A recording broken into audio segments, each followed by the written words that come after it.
Assalamualaikum warahmatullahi wabarakatuh.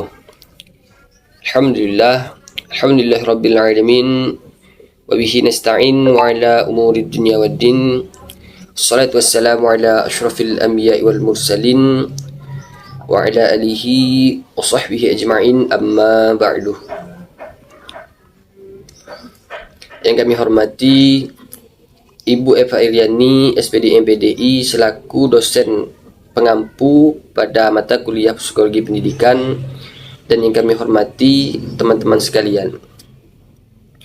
Kami dari kelompok 3 yang beranggotakan saya sendiri Armansyah dan dua teman saya yaitu Malfi Armanda Kusuma dan Khairunisa akan mempresentasikan diskusi kami yang berjudul komunikasi sosial, kolaborasi, keamanan informasi, etika, dan privasi. Langsung saja, yang pertama, pengertian komunikasi sosial. Komunikasi sosial merupakan sebuah kegiatan berkomunikasi dengan suatu arah dan tujuan, mendapat pencapaian pada suatu kondisi integrasi sosial. Komunikasi sosial juga dapat diartikan sebagai proses yang bertujuan untuk memberikan pengaruh untuk mencapai keterkaitan sosial yang diharapkan oleh tiap-tiap individu di dalam masyarakat. Komunikasi sosial juga merupakan sebuah proses sosialisasi yang berjalan seiring kelangsungan hidup manusia atau kelompok bersosial yang terjamin. Dengan adanya komunikasi sosial, diharapkan stabilitas sosial, ketertiban, tercapainya nilai-nilai baru yang dipegang oleh masyarakat akan tercapai.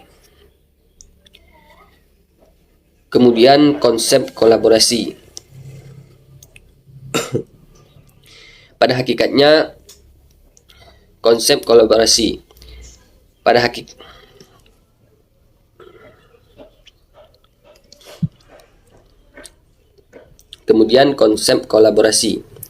Pada hakikatnya, kolaborasi itu merupakan pola hubungan yang rumit dan kompleks dengan berbagai konsekuensi yang timbul, baik konsekuensi yang bersifat material maupun yang bersifat imaterial. Oleh sebab itu, agar kolaborasi yang dibentuk dapat diselenggarakan secara optimal dan bisa berhasil dengan baik, sebelum agreement tentang kolaborasi itu dibuat, ada persyaratan umum yang terlebih dahulu harus ada kesepakatan dengan penuh kesadaran dan rendah hati, agar mereka bisa saling berbagi antar pihak, tanpa ada pihak-pihak tertentu yang merasa terpaksa dan tertekan.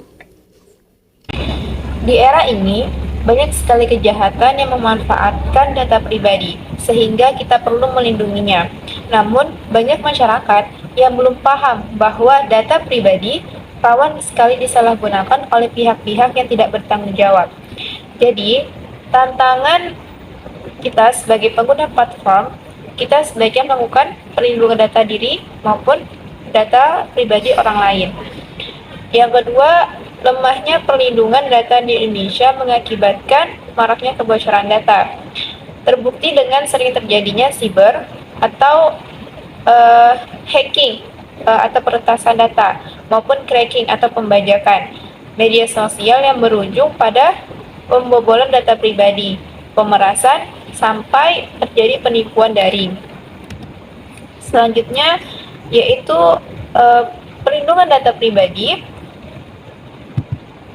juga bisa dimulai dari diri sendiri, seperti aplikasi media sosial. Sudah banyak yang menyediakan fitur verifikasi 2 langkah, kode cadangan, atau notifikasi email apabila ada pihak lain yang ingin login kepada media sosial milik kita. Langkah yang perlu kita lakukan adalah yang pertama, kita harus pintar mengatur perangkat lunak, terutama password. Yang kedua, memaksimalkan perlindungan data pribadi, contohnya memisahkan email untuk pekerjaan maupun transaksi. Yang ketiga, antisipasi penipuan digital, seperti memperbanyak membaca di media sosial tentang modus baru penipuan digital. Yang keempat, nomor satukan rekam jejak digital seperti tidak oversharing tentang kehidupan pribadi. Yang terakhir, harmoni. yaitu bersinergi, melindungi data pribadi, tetap waspada di era seperti sekarang ini ya. Karena bisa saja umur jejak digital kita lebih panjang pada umur kita. Selanjutnya ada 5 alasan utama pentingnya menjaga data pribadi. Yang pertama, intimidasi online terhadap gender. Yang kedua, mencegah penyalahgunaan data pribadi oleh pihak yang tidak bertanggung jawab. Yang ketiga, menjauhi potensi penipuan. Yang keempat, menghindari potensi pencemaran nama baik. Yang kelima, hak kendali atas data pribadi. Ingat, data pribadi kita sangat sensitif. Maka dari itu, kita harus saling menjaga nama baik data pribadi kita maupun orang lain. Jangan sampai data pribadi kita jatuh kepada orang-orang yang tidak bertanggung jawab. Etika dan privasi. Siapapun dimungkinkan untuk dapat memiliki akun media sosial dengan batasan tertentu. Seperti usia, memiliki halaman profil pengguna, tersedia menu profil yang memungkinkan setiap pengguna menyajikan informasi tentang dirinya sebagai pemilik akun, user generic konten, terdapat fitur bagi setiap pengguna untuk bisa membuat konten dan menyebarkannya melalui platform media sosial. 4 pilar liberasi digital. Yang pertama, digital skill, yaitu kecakapan digital, yang salah satunya difokuskan kepada pengetahuan dasar mengenai lanskap digital, yakni internet dan dunia maya. Yang kedua, digital kultur, yaitu budaya digital, yang salah satunya difokuskan kepada pengetahuan dasar akan nilai-nilai Pancasila dan Bhinneka Tunggal Ika sebagai landasan kecakapan digital dalam kehidupan berbudaya, berbangsa, dan bernegara.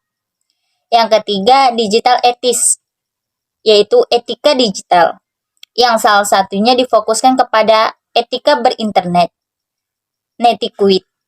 Yang keempat, digital safety, keamanan digital, yang salah satunya difokuskan kepada pengetahuan dasar mengenai proteksi identitas digital dan data pribadi di platform digital. Sekian presentasi dari kelompok kami. Wabillahi taufiq wal hidayah. Wassalamualaikum warahmatullahi wabarakatuh.